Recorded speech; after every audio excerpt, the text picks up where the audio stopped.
الصلاة والسلام علی رسول الکریم اما بعد اعوذ باللہ من الشیطان الرجیم بسم اللہ الرحمن الرحیم۔ السلام علیکم ورحمۃ اللہ وبرکاتہ۔ میں ہوں محمد فاروق بٹ۔ ہمارا آج کا ولاگ ایک ٹرائینگل کی صورت میں ہم 3 سوالوں کے جوابات ڈھونڈیں گے۔ ہمارا پہلا سوال یہ ہوگا کہ کیا واقعی ایران سعودی عرب پر حملہ آور ہے؟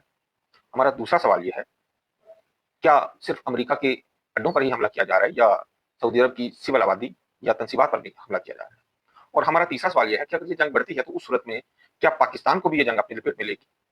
آئیے ہم ان تینوں سوالوں کا جواب ڈھونڈتے ہیں۔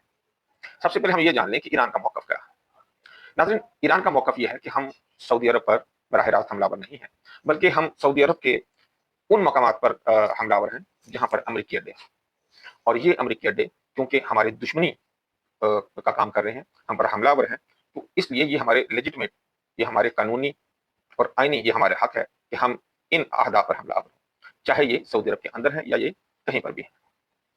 اور پھر امریکی موقف یہ ہے کہ ہمیں جوابی کارروائی کا اس لیے حق حاصل ہے کیونکہ یہیں سے تو ہمارے اوپر حملے کیے جا رہے ہیں۔ آئیے ہم دیکھتے ہیں کہ اس کے مقابلے میں سعودیہ کا کیا موقف ہے۔ سعودیہ کا موقف یہ ہے کہ ہم اس جنگ کا ہرگز بھی حصہ نہیں ہیں۔ امریکن جو ہیں وہ امریکنز کو ہم نے یہ کہہ دیا تھا اور بڑی سختی سے یہ کہہ دیا تھا کہ آپ نے ہماری سرزمین، ہماری ایئر اسپیس کسی صورت میں بھی استعمال نہیں کرنی، اور خصوصاً ایران پر حملہ آور ہونے کے لیے ہم آپ کو کسی بھی صورت میں اجازت نہیں دیں گے۔ اس لیے کسی بھی صورت میں ایران کو سعودیہ کے اوپر حملہ کرنا مناسب نہیں ہے۔ اب سوال یہ پیدا ہوتا ہے کہ دونوں میں سے موقف کس کا درست ہے؟ دوستو، اگر آپ قانونی اور اخلاقی پہلو دیکھیں یا بین الاقوامی قانون کی روح سے دیکھیں تو کسی بھی دوسرے ملک کی خود مختاری اور علاقائی اسلامیت کا احترام کیا جانا بڑا ضروری ہے، اور سعودی عرب کا یہ کہنا کہ اس کی سرزمین پر حملے ہو رہے ہیں یہ تو ایک معروضی حقیقت ہے، اس میں تو کوئی شک والی بات نہیں۔ چاہے ایران کا ہدف امریکہ ہو یا اسرائیل، اس کا گولہ تو گر تو اس سعودی سرزمین پر ہی رہا ہے، اور اس سے سعودیہ کا نقصان ہو رہا ہے۔ لہٰذا یہ کیونکہ سعودیہ کی خود مختاری کے خلاف ہے تو اس لیے یہ غلط بات ہے، لیکن جب ہم ایرانی موقف کو دیکھتے ہیں ہمیں اس میں بھی قوت اور طاقت نظر آتی ہے، اس میں بھی ایک حقیقت آشکار ہوتی ہے کہ سعودی سرزمین کے کچھ حصے یا گلف کے دوسرے ممالک کے کچھ حصے ایسے ہیں جہاں سے ہیلپ کی جا رہی ہے یا ڈائریکٹ وہاں سے حملے کیے جا رہے ہیں ایران کے اوپر۔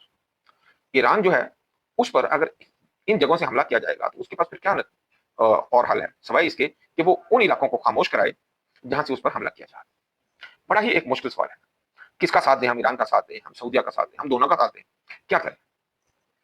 اس حوالے سے آپ کو پتا کہ ایک بڑی ٹینشن کی صورت جو ہے وہ پاکستان کے لیے بن رہی ہے، پاکستان کے لیے شدید سر درد۔ چلے ہم سب سے پہلے ایک مفروضے پہ بات کرتے ہیں، وہ یہ ہے کہ کیا سعودی عرب ایران پر حملہ کرے گا؟ ایران جو سعودی عرب پر بار بار حملے کر رہا ہے تو کیا سعودی عرب ایران پر حملے کرے گا؟ اس سوال کا بھی جواب ہمیں ڈھونڈنا پڑے گا ان تمام صورتحال میں۔ تو سعودی عرب کو آج تک ہم نے جو دیکھا تو یہ براہ راست جنگ سے عموماً بچتا ہوا ہمیں نظر آتا ہے، لیکن حالات مختلف قسم کے پہلے بھی آتے رہے ہیں، اب بھی آتے رہے ہیں۔ آج کل جو حالات ہمیں نظر آتے ہیں اس میں امریکہ کا اس کے اوپر شدید دباؤ ہے، اسی حوالے سے اسرائیل کا کردار بھی ہمیں نظر آتا ہے۔